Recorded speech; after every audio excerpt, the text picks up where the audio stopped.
दोस्तों 24 नवंबर का एहतजाज दोस्त तुर्क सदर का पैगाम भी इमरान खान के हक में सामने आ गया है। तुर्क सदर ने खूबसूरत अंदाज में कुरान पाक की तिलावत करने के बाद बड़ा ऐलान कर दिया है। इमरान खान की कॉल पर 24 नवंबर को पीटीआई मुल्क गिर एहतजाज करने जा रही है। इस हवाले से हल्फ उठाने के बाद तैयब अर्दगान ने पाकिस्तानी कौम को क्या दिल छू जाने वाला पैगाम दिया। मुकम्मल वीडियो भी आपके साथ शेयर करेंगे। तुर्की के सदर तैयब अर्दगान ने पाकिस्तानी आर्मी से बड़ा मुतालबा करते हुए कहा कि पाकिस्तान आर्मी को बतौर इदारा फ़ाऊज़ु बिल्लाहि मिनश शैतानिर रजीम बिस्मिल्लाहिर रहमानिर रहीम वमा मुहम्मदुन इल्ला रसूल क़द खलत मिन क़ब्लिहिर रुसुल अफ़इन मात औ क़ुतिला इंक़लबतुम अला आक़ाबिकुम सदक़ल्लाहुल अज़ीम।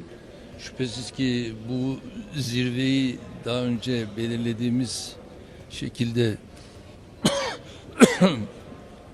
yapabilseydik çok daha isabetli olurdu.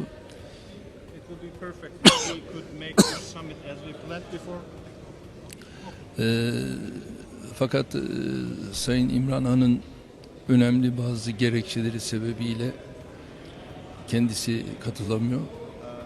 Imran Khan हुकूमत से इस बात की यकीन दहानी मांग ली है। अगर आपने तुर्किया के साथ अपने ताल्लुकात बहाल रखने हैं तो पाकिस्तानी फौज अब पाकिस्तान में कोई कारोबार नहीं करेगी, क्योंकि पूरी दुनिया में बड़ी से बड़ी फौज भी सिर्फ दिफाई मामलात को डील करती है, इसके अलावा और कोई कारोबार नहीं करती। लेकिन पाकिस्तान वो वाहिद मुल्क है जिसकी फौज पूरे पाकिस्तान में बिजनेसेस करती है और मैरिज हॉल बनाती है। तैयब अर्दगान ने मजीद कहा कि अगर आपने पाकिस्तान को तुर्किया की तरह तरक्की याफ्ता मुल्क बनाना है तो पाकिस्तानी फौज को सियासत से दूर रखने के साथ साथ पाकिस्तान में कारोबार करने से भी दूर रखना होगा और बहादुर लीडर इमरान खान को जेल से बाइज्जत बरी करना होगा। दोस्तों इस हवाले से अपनी राय का इजहार कमेंट सेक्शन में दें। वीडियो अच्छी लगे तो लाइक करें और इस चैनल को सब्सक्राइब करें।